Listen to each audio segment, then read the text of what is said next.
ದಿನಾಂಕ 8ನೇ ತಾರೀಕು ಆಗಸ್ಟ್ ತಿಂಗಳ ಇಲ್ಲಿ ಮುರುಡೇಶ್ವರ ಪೊಲೀಸ್ ಠಾಣೆ ವ್ಯಾಪ್ತಿಯಲ್ಲಿ ಸುಮಾರು ಒಂದು ರಾತ್ರಿ 11:15 ಅಷ್ಟೊತ್ತಿಗೆ 11:15 12 ಗಂಟೆ ಅಷ್ಟೊತ್ತಿಗೆ ಒಂದು ಕರೆ ಬರುತ್ತೆ. ಅದರಲ್ಲಿ ಮಾಹಿತಿ ಬಂದಿದ್ದು ಏನಂದ್ರೆ ಹೈವೇ ಹತ್ರ ಸರ್ವಿಸ್ ಲೇನಲ್ಲಿ ಗುಂಪು ಮಧ್ಯಗಳಲ್ಲಿ ಗಲಾಟೆ ನಡೀತಾ ಇದೆ ಅಂತ ಒಂದು ಮಾಹಿತಿ ಬರುತ್ತೆ. ಇಮಿಡಿಯೇಟ್ ಆಗಿ ನೈಟ್ ರೌಂಡ್ ಸ್ಟಾಫ್ ಇದ್ದಿದ್ದವರು ಕೂಡ ಮತ್ತೆ SHO ಇರೋರು ಅದು ಅಟೆಂಡ್ ಮಾಡೋದಕ್ಕೆ ಹೋಗಿರ್ತಾರೆ. ಈ ಗುಂಪುಗಳ ಮಧ್ಯದಲ್ಲಿ ನಡೆದಾಟ ಗಲಾಟೆಯಲ್ಲಿ ಬಿಡಿಸಬೇಕಾದ್ರೆ ಅದು ತಿಳ್ಕೋಬೇಕಾದ್ರೆ ಪೊಲೀಸವ್ರ ಮೇಲೆ ಕೂಡ ಇವರು ಚಾಕುವಿಂದ ಗಾಯಪಡಿಸಿರ್ತಾರೆ.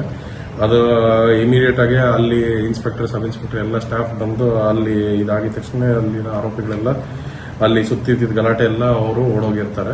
ಇದೇ ಸಮಯದಲ್ಲಿ ಇದ್ರ ಬಗ್ಗೆ ಒಂದು ಪ್ರಕರಣ ಕೂಡ ದಾಖಲಾಗಿದೆ.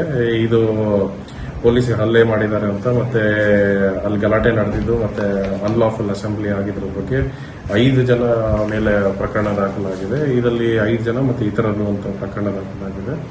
ಆಮೇಲೆ ಇದರಲ್ಲಿ ಇವಾಗಲೇ ನಾವು ಸ್ಪೆಷಲ್ ಟೀಮ್ ಫಾರ್ಮ್ ಮಾಡಿ ಆಗಲೇ ಇವಾಗ 3 ಜನ ವಶಕ್ಕೆ ತಗೊಂಡು ನಾವು ಇವಾಗ ತನಿಖೆಯನ್ನ ಕೈಗೊಳ್ತಾ ಇದ್ದೀವಿ. ಮತ್ತೆ ಇದರ ಜೊತೆಗೆ ಇನ್ನ 3 ತಂಡ ಬೇರೆ ಮಿಕ್ಕಿದ ಉಳಿದಿದ್ದವರನ್ನು ಕೂಡ ತನಿಖೆ ಮಾಡೋದ್ರಲ್ಲಿ ಮತ್ತೆ ಪತ್ತೆ ಹಚ್ಚೋದ್ರಲ್ಲಿ ಕಾರ್ಯದಲ್ಲಿ ಮಾಡ್ತಾ ಇದ್ದಾರೆ. 3 ಜನ